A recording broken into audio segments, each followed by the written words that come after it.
Hi wapendwa, welcome back to our channel. If you are new here, my name is Doris and this is Farouk. And if you are a returning subscriber, I'm very happy you are here and thank you so much for supporting us. So karibuni sana. Karibuni sana. In today's video, we are going to be speaking in Swahili. So hopefully there's subtitles down here for my non-Swahili speakers. Leo tutaongea Kiswahili. Uko tayari? Yeah. Okay. So leo tunaenda kuongea Kiswahili. Katika video ya leo, katika maisha yetu ya kila siku hatuongee Kiswahili sana sana. Mimi najaribu mara nyingi kumwongelesha Faruku Kiingereza, kumwongelesha Faruku Kiswahili, lakini mara nyingi unaniongelesha Kiingereza. So hata mimi naturally sasa hivi inakuja tu ni Kiingereza kwa sababu nimekaa huku muda mrefu na Kiswahili haiji moja kwa moja unless ninaongea na labda Mtanzania mwenzangu au Mswahili mwenzangu. So katika video ya leo nataka tuongee Kiswahili tu, hamna vya kuchanganya Kiingereza, hamna vya kuchanganya nini. So, yeah. You excited about this, babe? Safi kabisa. Yeah. Oh my God. Safi kabisa. Yani mimi ninaye goal. Goal yangu ni kwamba sitaki kupoteza uwezo wangu wa kuongea Kiswahili. Kwa hiyo naona hii ni wazo nzuri sana na itatufanya tuongee Kiswahili zaidi. Yeah. Yeah. Okay. Ngoja nione. So nina maswali machache ambayo nataka yaweze kutusaidia kwenye maongezi yetu. Kwa hiyo ukiona nasoma hapa, ninapitia tu kuhakikisha tumeongelea mambo ambayo tulitaka kuyaongelea. Kwa hiyo leo tunataka tuongelee mambo ambayo tunakubaliana nayo kama wanandoa na mambo ambayo hatukubaliani nayo. Hivi vitu inaweza kuwa mimi labda nakubaliana navyo na yeye hakubaliani navyo, au yeye anakubaliana navyo na mimi sikubaliani navyo. Na je, tunawezaje kufikia mwafaka kuendelea kuwa pamoja hata kama wote hatukubaliani na baadhi ya vitu ambavyo labda yeye anapenda au mimi ninapenda. Jambo la kwanza ambalo nahisi kama mimi nakubaliana nalo na wewe labda inakuwa ngumu kwako kukubaliana nayo, labda ni jinsi tunavyolea watoto. Okay. Unafikiri tunakubaliana ama tukubaliani? Mimi nafikiri wewe na mimi tunatofautiana, ndio. Lakini sio kama wewe unachofanya wewe sio sahihi, sio haki. Ni kwamba personality zetu ni tofauti. Kwa hiyo jinsi tunavyolea watoto pia ni tofauti. Pia ulivyolelewa wewe na mimi nilivyolelewa mimi ni tofauti. Yeah. So I think sio kwamba one is right and one is wrong, ni kwamba tunatofautiana. Na kwa mfano wewe uko direct, you get straight to the point kama kuna issue, and mimi I think ni mtulivu zaidi. Na ni kweli. Na kama kuna issue, kabla ya sijasema chochote nakuwa najiuliza, najaribu kuelewa kinachoendelea na ni kwa nini, ili niweze nikiongea niwe natafuta njia ya maneno yangu yatasikika. You know, because like ukiwa naongea na mtoto mdogo sana, labda miaka 2, 3, ni tofauti na utakavyoongea na mtoto wa miaka 8, you know? So anyway. Yeah. Unafikiri unalea watoto jinsi ulivyolelewa wewe au? No. Sidhani, because mimi nilichapwa nikiwa mdogo, nikiwa mtoto nilikuwa nachapwa na mama na nilikuwa nachapwa na hata siamini kama umechapwa wewe. Sana tu. Wapi? Sisi ndo tumechapwa mpaka alama zinatokea. Nilikuwa nachapwa hapa na hapa. Oh, so tu makofi tu. Nilikuwa napigwa makofi ndio. Like kuchapwa na fimbo. Sio kuchapwa na fimbo. Nilikuwa hivi. Ngumi. Okay, so na umeonja kidogo sana tu. Yeah, hata mimi nimechapwa. So katika hiyo topic, ili swala wote tunakubaliana kwamba japo yeye hafanyi kama ninavyofanya mimi, lakini wote nakubaliana na yeye anavyolea na yeye anakubaliana na mimi ninavyolea watoto, kwa sababu tunahisi kama wote tuna mchango. Uleaji wake na uleaji wangu vina mchango kwa watoto wetu. Wote watapata manufaa kwa pande zote mbili. So hilo tunakubaliana nalo. Jambo ambalo hatukubaliani nalo ni kuchapa watoto. So wote sisi kama mlivyosikia wote tumechapwa, lakini sisi hatuchapi watoto wetu. Yeah, tumegundua kwamba maybe especially siku hizi it's just like it's not productive. Labda kuchapa ita resolve issue like immediately in the short term, but sidhani kama I don't know. Kama inasaidia chochote. Long term, yeah. I don't think like haitarekebisha the issue, it'll just put a immediate stop to it. Unafikiri wewe kuchapwa kwako ukiwa mdogo ilikusaidia chochote au no? Sijui. I don't know. Mimi nafikiri kuchapwa. No, actually let me I think I know an answer to your question. I don't think so. I think like kuchapwa inafanya mtoto awe na woga. Yeah. Sikubaliani na kuchapa, lakini nakubaliana kwamba kutoa adhabu kwa mtoto. Yeah, mtoto anahitaji kupewa adhabu kama akifanya makosa. Jambo lingine ni kwamba nani anapaswa kusimamia pesa kwenye ndoa? Au kama mmeenda out, nani anapaswa kulipia chakula tulichonunua ama tulichokula out au Yeah. So I think for me it's hela yangu ni hela yako, you know? So it's like haijalishi. Yeah. Like kama unalipa unatumia hela yetu, kama nalipa natumia hela yetu. Yeah. So hili ni jambo ambalo hata hatujawahi kukaa tukaongelea tangu tukianza mahusiano yetu. Hatujawahi kufikiri kwamba okay, hii hela ni ya kwangu, hii hela ni ya kwake. Hapana. Kuna utofauti kati ya like yule ambaye anashika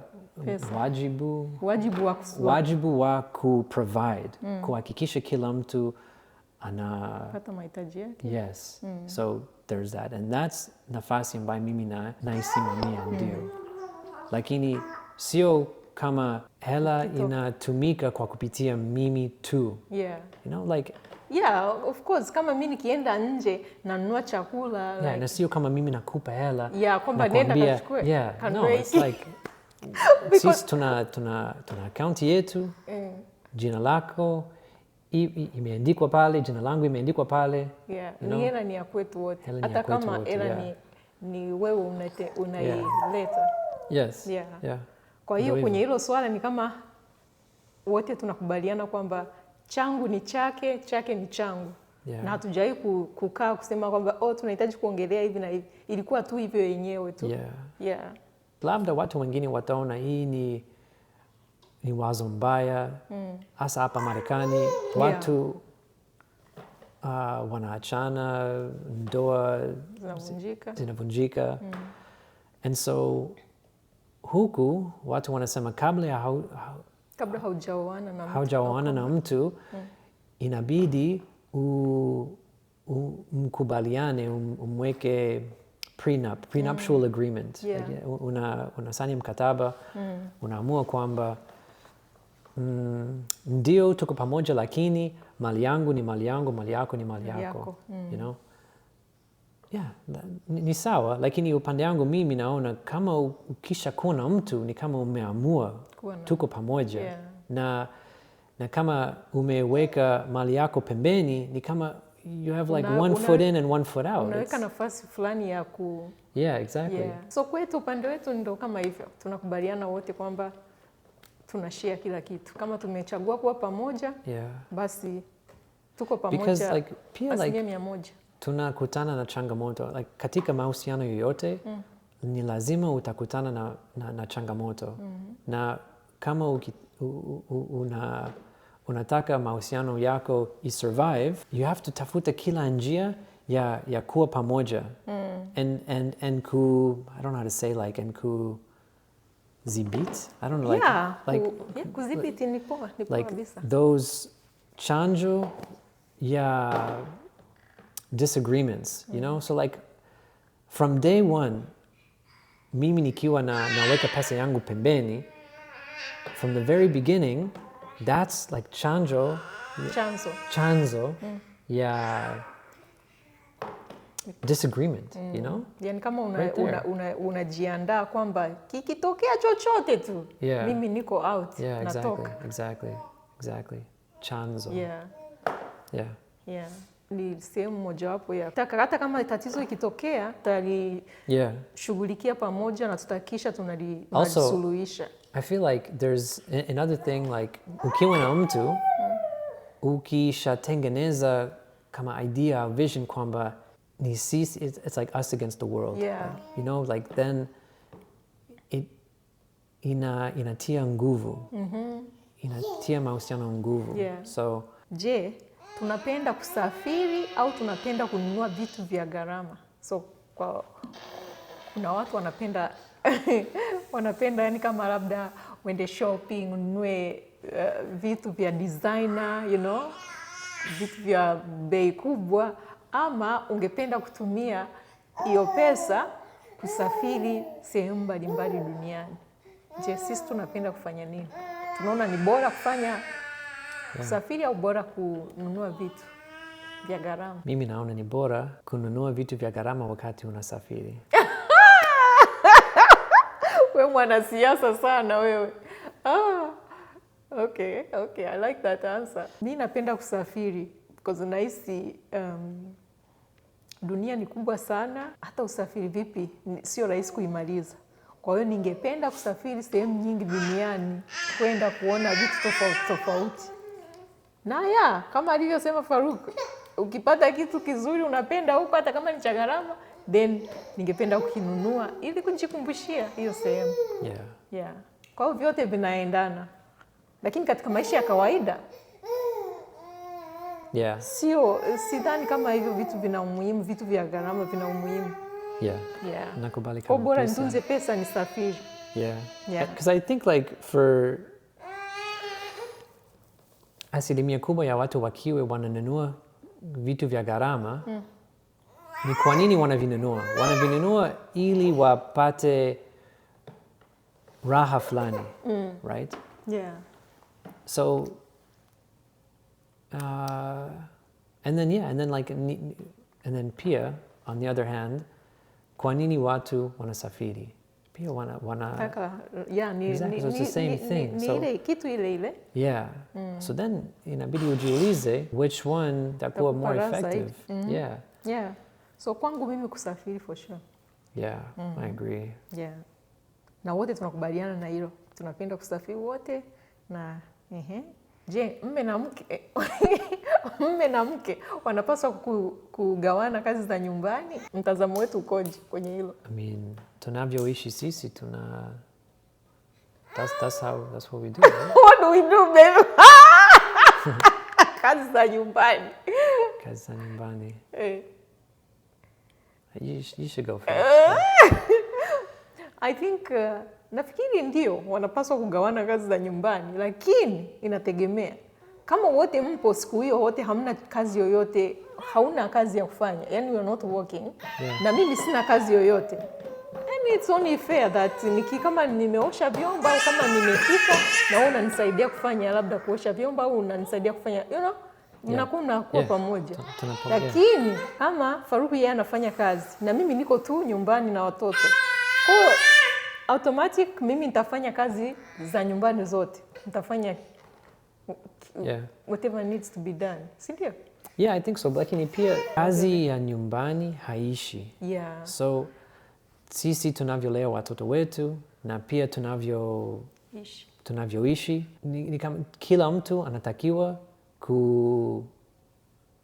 to pull his own weight, yani sio kujitegemea, lakini kujua nafasi yake, yani kama unaona jambo linatakiwa kufanyika unalifanya. Yeah, na pia like watoto wakishakuwa na uwezo wanatakiwa pia kusaidia kufua nguo, you know, kusafisha nyumba, kufanyaje.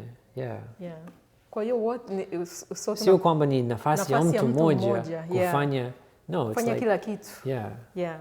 Kwa wote tunakubaliana kugawana majukumu. Yeah. Lakini sio kama tumekaa chini tukaamua kwamba sasa huyu anafanya hili na huyu hapana. Ni kama unaangalia tu. Like ni wapi panahitajika something, you know. Unasema unatumia akili za kuzaliwa. Sio kila kitu lazima ufundishwe, sio kila kitu lazima uambiwe. Unaona tu mwenyewe unajiongeza. Je, ni muhimu kusema I love you kila siku ama kusema nakupenda kila siku? I think so, but like sio kama unaisema because it's important, unaisema tu because unaifeel. I think especially for children, I think also like kizazi chetu sisi tulivyokuwa tunalelewa, mimi sijawahi hata kusikia mara moja kwamba and it's sio kama nimehuzunika or like, no, it's like wangeniambia hivyo, like it would make me uncomfortable. Like, mi pia. What's going on? Mi pia like, maisha yangu sijaona hiyo kwamba I don't know, so like maybe times are changing, but like mimi na watoto wetu nawaambia kama mara ngapi kwa siku sijui hata. Ni kama ni tofauti na jinsi tulivyolelewa sisi. Lakini ni kwa sababu dunia imebadilika. Because like dunia imebadilika kweli. Lakini kipindi hicho tukiwa tunakuwa hakuna cha simu, internet, social media. So watoto walikuwa hawapati influence sana kutoka nje, you know, but now it's different. Like there's kuna mambo mengi constantly sana. So like maybe that's why. Na je, kwa wanandoa, yani kama mimi nisipokuambia nakupenda siku hiyo utajihisi tofauti au? No. I mean, I think nahisi kama for me nahisi kama kwetu haijalishi. Kama unajua nakupenda, sihitaji kukwambia kila saa kwamba nakupenda.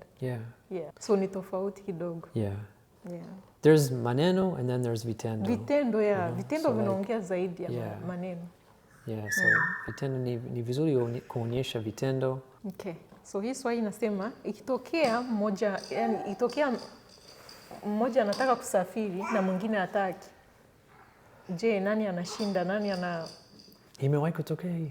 Haijawahi kutokea. Tuko tayari muda wowote kusafiri nafikiri. Muda wowote. Kitu kimoja kuhusu sisi ni kwamba mmoja akisema hey, ni wote tuko hey. Yaani hata kama ni kitu ndogo tu kama kwenda out. Yaani nikisema twende out ni tunaenda out. Au Farua akisema twende out ni tunaenda out. Kwa hiyo haijawahi kutokea kama mmoja anataka kufanya hiki na mwingine hataki kukifanya. Unless labda kuna mtu anaumwa ama nini. Which hatuwezi kufanya bila mwenzake.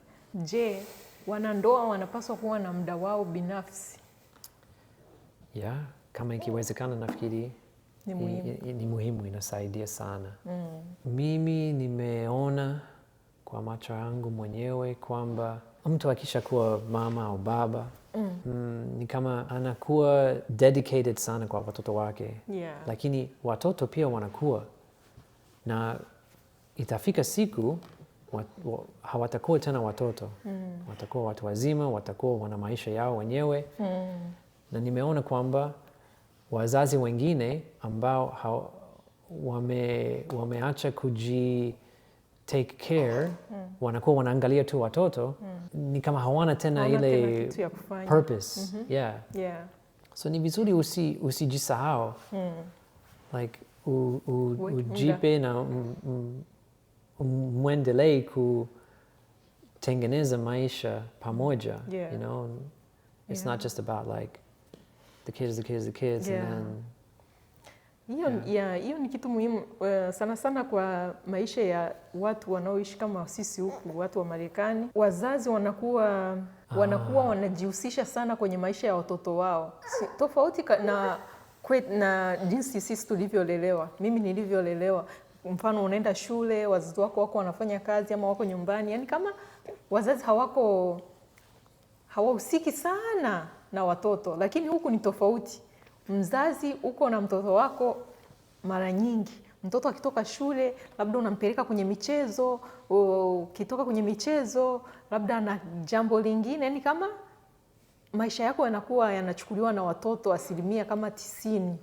Kwa hiyo ni vizuri kutenga muda kuwa na mwenzako. La sivyo ni kama wote mna grow apart, mnajikuta mnaishi maisha tofauti. Okay, nafikiri hivyo ndo vitu tulitaka kuongea na nyie leo.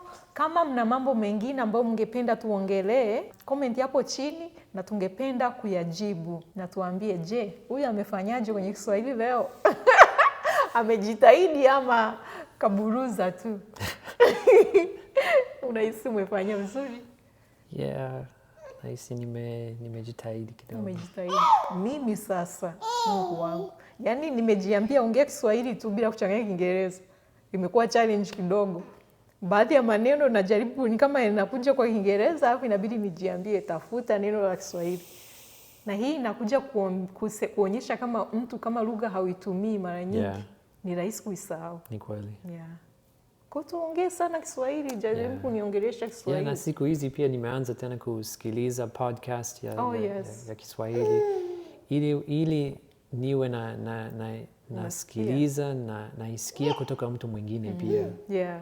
So Faruku anatafuta podcast za Kiswahili ama watu ambao wanaongea Kiswahili, kama kuna podcast ama kuna videos kwenye YouTube. So kama mnajua mtu yoyote ambaye anafanya podcast za Kiswahili, recommend kwake. Please. Mimi nishampatia, ashasikiliza. Umesikiliza Stofa au umesikiliza nani? Salama, Stone Town. Huyu amesikiliza Salama zote. Zote episode zake zote amesikiliza. Okay, so kama mna podcast recommendations za watu wanaoongea Kiswahili, please recommend kwake. Please. Na so that's it for today. Tutawaona katika video nyingine. Kwaheri.